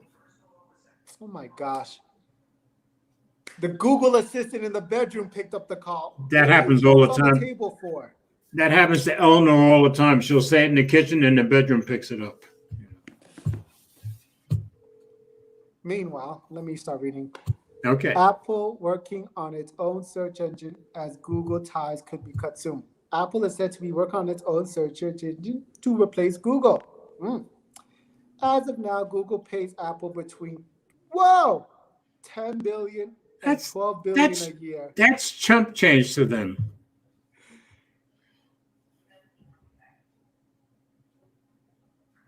Is your Google talking? Yeah, it's a voicemail. Hey, Google, hang up. Where are you? Sure, I can do that. So as I was saying, which one do I use? Apple, but that deal will soon expire, and a reported antitrust case against Google by the U.S. Department of Justice could prevent its extension. Yep. Apple has already made moves for its transition away from Google. Its Applebot, which was first reported in 2014, has been crawling the web ever since and has been allegedly increased its rate substantially recently. Furthermore, in iOS 14's home screen search, Apple has begun to leak directly to websites, bypassing Google entirely. Finally, nearly 3 years ago, Apple poached Google search and artificial intelligence chief John Giannandrea, I think. Giandrea, thank you, who is now Senior VP of Machine Learning and AI Strategy at Apple. It's unclear what shape or form an Apple search engine could take, if it will be an enhanced spotlight on iOS or an OS 10 devices, or if it will just be a full-blown website like Google.com. But it's becoming clear that Apple and Google's practice of receiving payment to be the primary search provider on millions of devices will soon face regulatory pressure. One issue of Apple's becoming a search giant.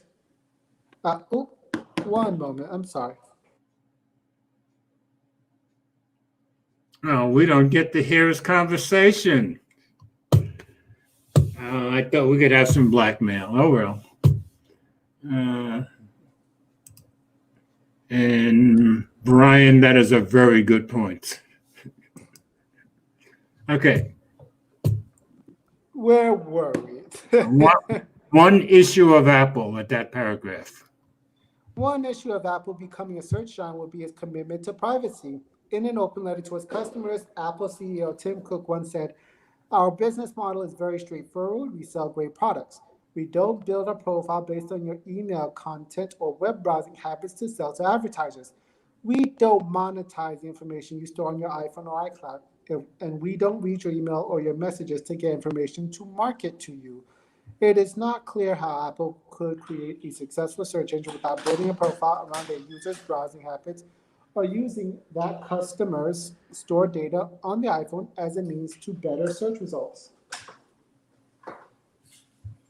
Okay, and they make a good point. Yes, yeah, it is a good, genuine concern. And I would think a lot of businesses, if they had their own search engine, the amount of data that they had access to would increase so dramatically. A lot of businesses would say you'd be crazy not to use that data. Yeah, I'm sure they won't use it for the third party, but I think they'll use it for within Apple, Yeah, and to target you with ads and stuff. Monetize, so Exactly. Yeah, I just think that would become so valuable, you'd be almost losing money if you didn't use it. It's my guess. So I just thought it was interesting. And I would think that, does 10 or 12 billion hurt Google? Probably not much, is my guess. Well, obviously it doesn't, which is why they were happily paying it. Yeah, exactly. So, okay. This is another story I just found.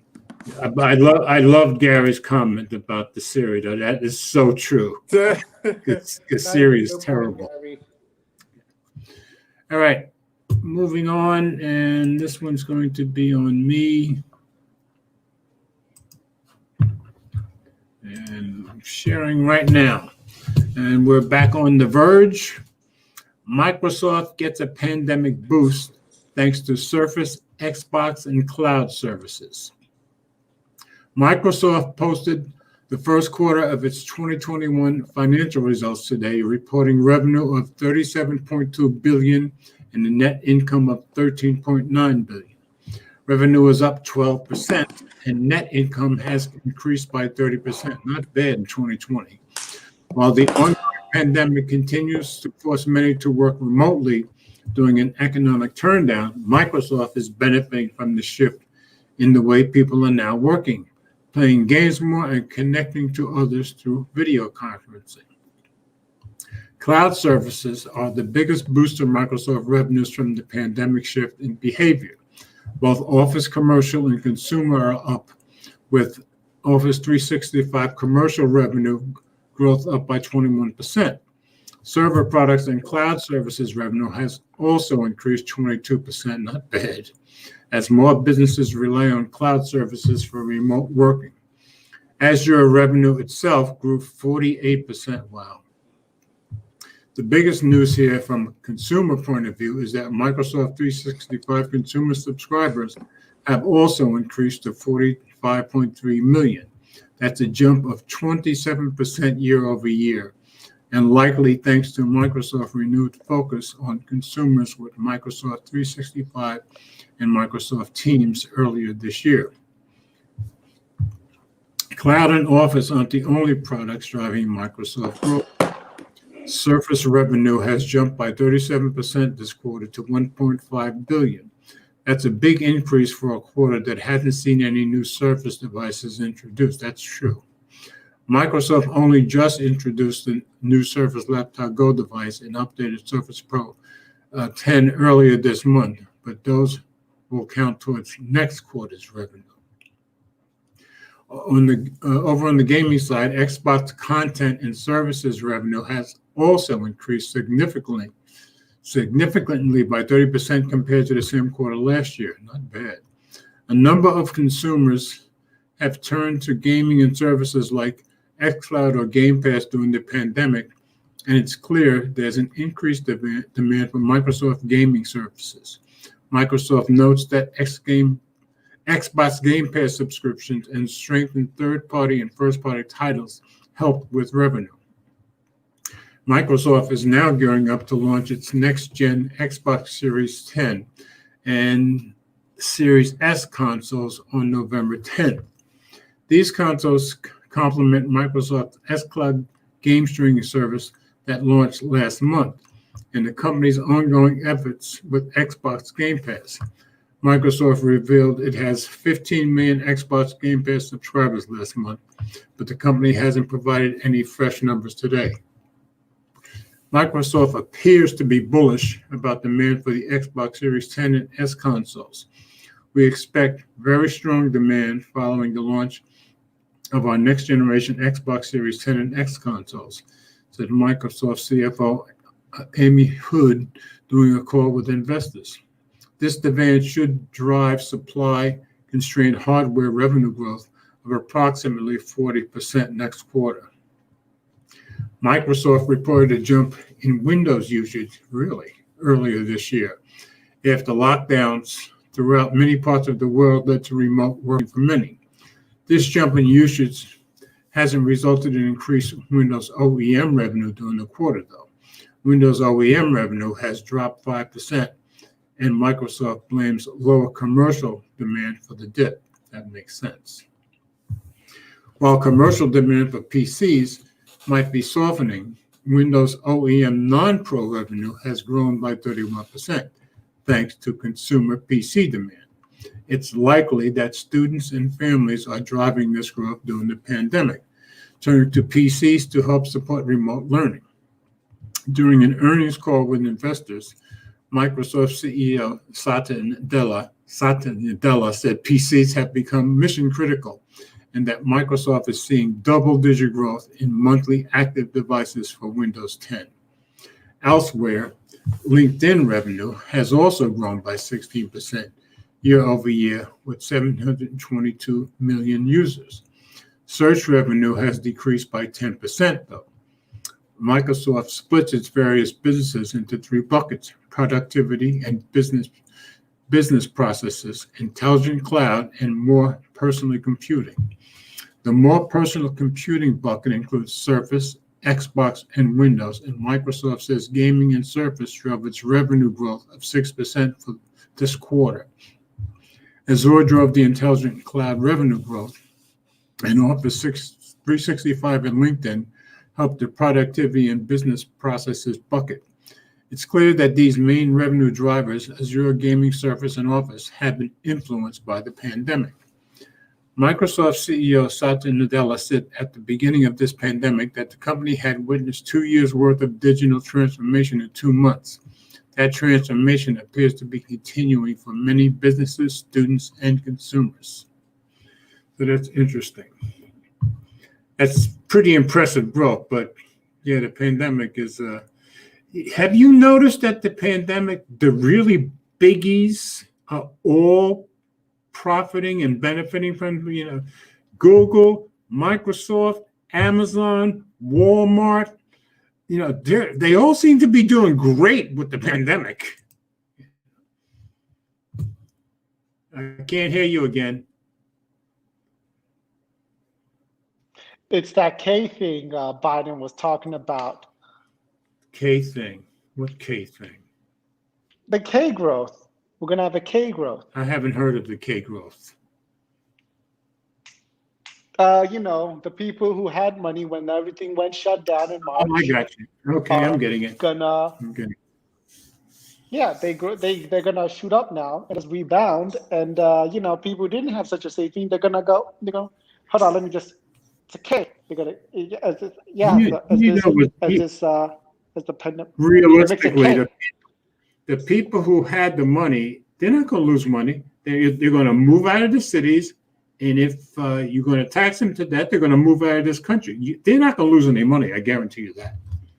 You're not going to tax rich people to death and expect them to sit there and take it. They'll either move out of the cities or they'll move out of this country.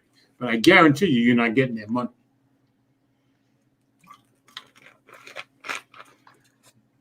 Okay. If they, I don't know. If they move out the country, don't they lose their jobs? No, I'm talking about the people who own the jobs, not the people who work for them. Oh. I'm talking about the really rich people. You know, and they can always go somewhere else and hire people in different countries.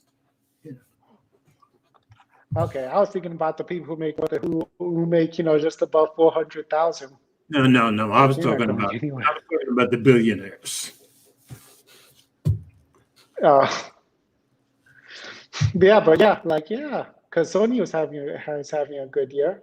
Yeah. Why is Google having a good year? Amazon certainly is having a good year. Yeah, Amazon's killing it. So is Walmart. Walmart's been doing great this year. So it's like all the biggies seem to be thriving very nicely. Thank you very much. Yeah, and Brian's making a point. Yeah, and during the pandemic, I would say we've all needed technology and services even more than we ever did before. Yeah, Google made $28 billion last quarter, so they're okay. Yeah.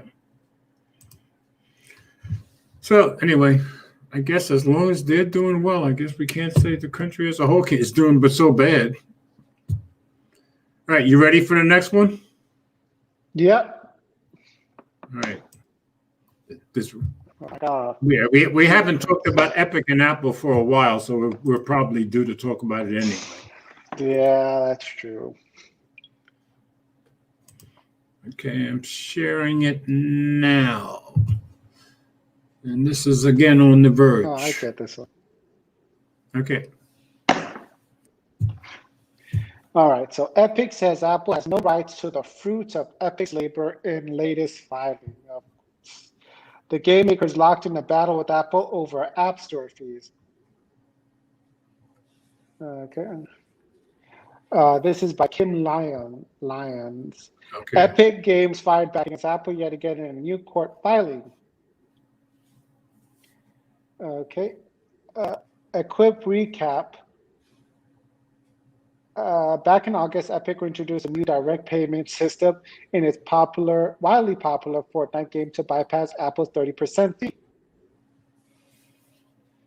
And you're skipping around again. I can hear it in your voice. Apple kicked Fortnite off the App Store for breaking its rules. And Epic responded with a civil suit against Apple, alleging that Apple was violating antitrust law. Epic also revealed that Apple threatened to terminate the developer account used to support the game's Unreal Engine platform, which would prevent Apple from developing future games for iOS or Mac. Damn. And this week, U.S. District Judge Yvonne Gonzalez-Rogers granted an injunction that prevents Apple from retaliating against Unreal Engine, but refused to grant an injunction that would have restored Fortnite in Apple's App Store. Meanwhile, Apple said it would seek damage against Epic for allegedly breaching a contract with the iOS App Store. That is oof. The filing included court case for unjust enrichment and tortious interference with Apple's relationship with its customers. Damn. Apple maintains that there are legitimate business reasons for its actions. At all times, Apple's conduct was reasonable and its actions were undertaken in good faith to advance legitimate business interests and had the effect of promoting, encouraging, and increasing competition.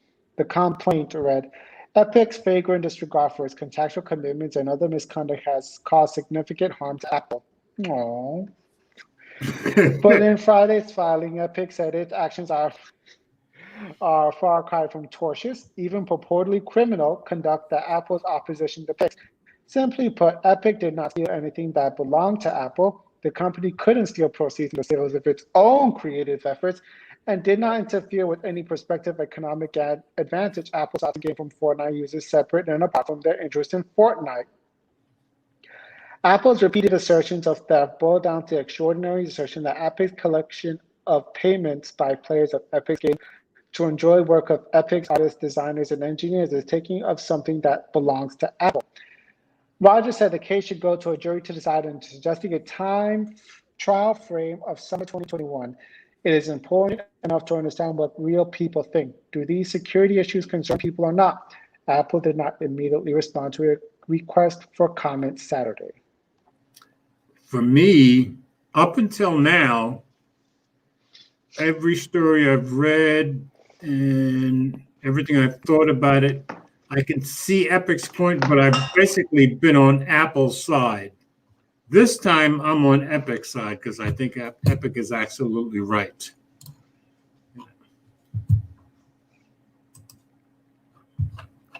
Yeah, I think 30% is too much. And, I know where the 30% number came from.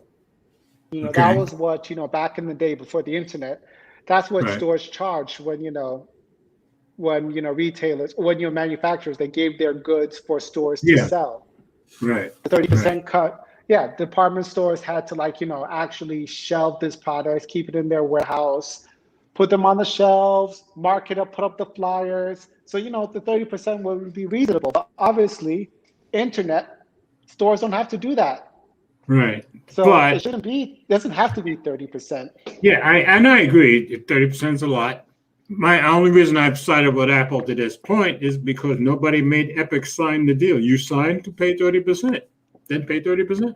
That's how I look at it. Now, I have the same exact problem with athletes who sign a 5-year deal and then have a good year and then they want to renegotiate. You signed a 5-year deal. Talk to me after the 5-year deal's over. That's what I would say. Okay, but there is no term deal. It's just only if it's a subscription cost, which and I doesn't agree count for with you. games. Yeah, I agree with you, but I can see Epic's side. I just have a problem when somebody is breaking their own. When you break a contract, you're breaking your own word. That's how I see it. So, and they broke the contract by, selling from the App Store without wanting to pay Apple. So, but in this particular story, I totally agree with Epic. Anyway, I think I'm going to, let's skip down to your weekly highlight, to your glowing rectangles, if you don't mind. Yeah, okay. Okay. All right, so anything you want to share on the screen, just I'll share it from here. This is your baby, so you get to discuss whatever you want here. So we're going to talk about the glowing rectangle subreddit, folks. All right. Just share the subreddit, please. Okay. Now, when will I'm not seeing it yet.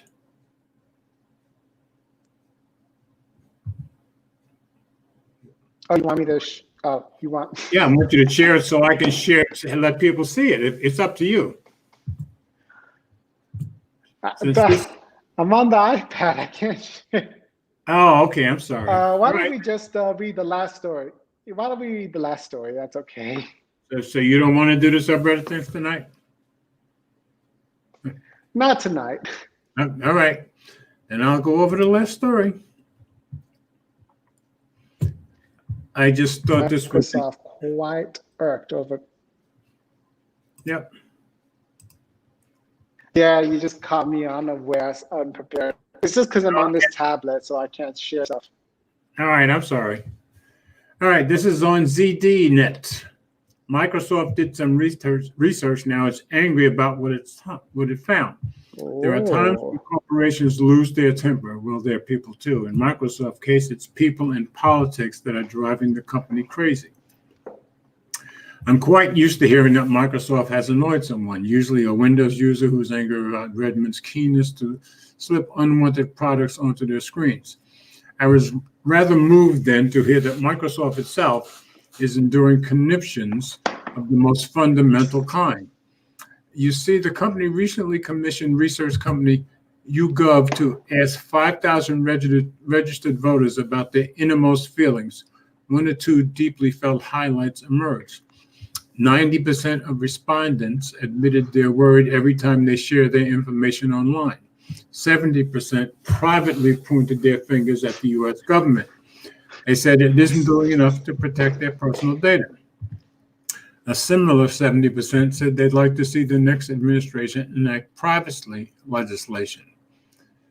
How do I know this made Microsoft angry? Well, these details came from a bracingly seething blog post published this week from the cyber company's corporate vice president for global privacy and regulatory affairs and chief privacy officer. That's a lot of names. Extraordinarily, we're talking about just one person with all these titles, Julie Brill. She doesn't think the U.S. government is doing brilliantly. Brill tried to rein in her irkdom. She began by talking about the importance of data in our new, more domestically confined world. She said data is critical, not just in rebuilding our economy, but in helping us understand societal inequalities that have contributed to dramatically higher rates of sickness and death among Black communities and other communities of color due to COVID-19. Data can also help us focus resources on rebuilding a more just, fair, and equitable economy that benefits all. A fundamental problem, said Brill, is the lack of trust in society today. In bold letters, she declared, the United States has fallen far behind the rest of the world in privacy protection. I agree. I can't imagine it's fallen behind Russia, but how poetic if that were true. Still, Brill really isn't happy with our government. In total, over 130 countries and jurisdictions have enacted privacy laws, yet one country has not done so yet, the United States. That's pretty sad. Brill worries our isolation isn't too splendid. She mused, in contrast to the role our country has traditionally played on global issues, the U.S. is not leading or even participating in the discussion over common privacy norms. That's like Microsoft not participating in the creation of excellent smartphones. It's not smartphones. It's not too smart. But Brill fears that other parts of the world will continue to lead in privacy while the U.S. continues to lead in inaction and chaos. Sounds like the whole country is mad as hell and it isn't going to take it anymore. Yet it's not as if Microsoft has truly spent the last 20 years championing privacy much more than most other big tech companies. In common with its West Coast brethren, it's been too busy making money. We just highlighted that, didn't we? Pardon me. Brill is undeterred. She tried to offer good news. Some states are taking the matter of privacy into their own jurisdictions. And then she offers words of hope that, to this reader at least, swim in baths of sarcasm. There are also signs of real interest among some members of Congress. Real interest among members of Congress can often feel like real sincerity. You hope it's there, but you suspect it's not. Talk about being truthful. That is so well said. Yet I sense Brill does not have too much hope in government. Yep. Hope Brill does not have too much hope in governmental action. So spurred again by the company's research, she turned to the corporate world. Well, good luck with that too. The YouGov study found that significantly more people believe companies bear the primary responsibility for protecting data privacy, not government, she said. Yet what do those companies do? They make privacy controls your responsibility, dear citizen. I dare say Microsoft has done that once or twice in its time. The large number of websites, devices, and apps that people rely on to remain connected and engaged, a number that has grown even larger during this health crisis, makes it nearly impossible for individuals to navigate the privacy information overload and make informed decisions about how their data is used. I couldn't agree more. And then, in a perfectly chest-beating use of the plural, she added, too often we deliver that information in notices difficult for lawyers and engineers to understand, much less consumers. 100% agree. Brill's blog post is short on patience, but not short. It's a withering exposition of what the tech world has wrought and how society has dissipated, especially during the last decade. Just as there's no trust in corporations' protection of personal privacy, so there's no trust in seemingly any facet of U.S. society. Some might read Brill's thoughts as if they're in anticipation of or even hoping for a new administration that will embrace humanity more fully. Trust is essential, concluded Brill. It's time for government and business to work together to pass laws and reinvent practices to recognize the individual right to own and control personal data and to place responsibility for protecting privacy where it belongs on companies. I wanted to offer a grand hurrah, but then I was confronted by new research from the authors of The Corporate Social Mind. The headline, Germans trust companies more than Americans to address social issues. Okay. Anyway, she makes a lot of good points there, but the only thing I disagree with in that article, I don't think it matters who's in power. Somebody should do something about it, because if the government is doing nothing privacy-wise, well, we've had Democrats in charge, we've had Republicans in charge. It seems to me they're all doing the same nothing, so I don't think it has anything to do with who's in charge. Yep. Yeah. I think the NSA likes it where it is. Yeah, I think Juan Bagnell would agree with a lot of that particular story, wouldn't you think? Mm-hmm. Anyway, so we got through everything. Now, do you want to say anything about the rectangles, or you want to put it till next week? I'll put it to next week. Okay. All right. So that's our show for tonight, folks. Went through a lot of stories. Actually, while I have you guys here, before it's 9, who here saw the pilot episode of, what's it called? Oh, the title. Ted's Tech Tuesday. How did it go again? You're supposed to know the name of it. You named it. Anyway, I did. I saw it. Pilot episode, folks. You can't remember the name of the show that you came up with? It was Ted's Tech Talk Show. Ted's Tuesday Tech Talk Show. There you go. You have to forgive him, folks. He's been hanging out with an old guy a lot, so he's probably absorbing it from me. No, he's gonna go look for it. Okay, so Ted, you need to let us know. Is this going to be a regular Tuesday occurrence? This was Tuesday, right? Yes. Okay. Yes, that's right. It's gonna be. Let me think what time I should do it for. What's his name? For Vi's sake, for Mike's sake. So let's see. England is what? Is England 5 or 6 hours ahead? Right now, they're only 4 hours ahead, but once we turn our time, they'll be 5 hours ahead again. It's going to be 5. Because they changed their clocks a week ahead of us. All right, so let's see. So maybe if I do mine at 5. No, sorry, Mike, you're going to have to catch it the day ahead. Yeah, so right. Maybe around 7 p.m. But it is going to continue to be every Tuesday. Right? Yes, every Tuesday until let's say from now until 2020. Yeah. Season 1 is gonna be a short season 1, folks. All right, let me double check what I'm saying. Hey Google, what time is it in London right now? So it doesn't hear me. Hey Google, what time is it in London right now? So she doesn't answer me. Unbelievable. Hey Google, what time is it in London right now? The time in London, UK is 1:59 a.m. All right, so I was right. Right now they are 4 hours ahead of us, but 2 days from now they'll be back to being 5 hours ahead of us. Because they oh my gosh, Mike, you're gonna be tired tomorrow. Yeah, they change their clocks a week or two before we do, both in the spring and in the fall. I only know that because I have a Scottish buddy who I talk to at least twice a week. You know, there's 30 states that are talking about doing away with this whole dreadful business of turning back our clocks. Oh, I've given up on that. They've been running that nonsense at us for 40 years, and nobody has done nothing. Nobody's ever going to do anything to change it, so just forget about it. Okay.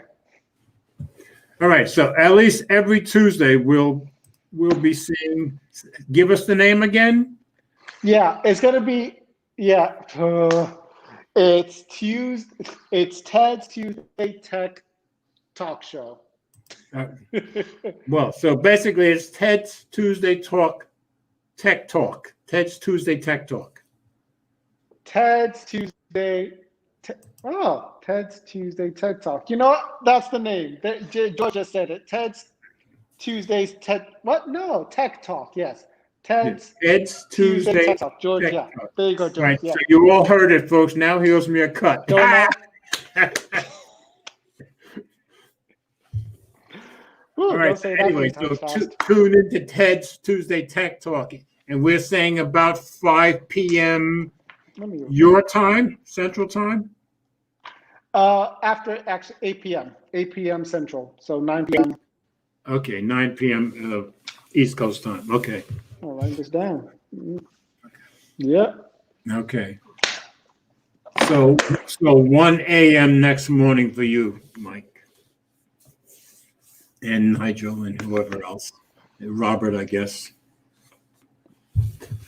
All right, so that's our show for today, folks. And we just went past 10 o'clock. So very good. Thank you.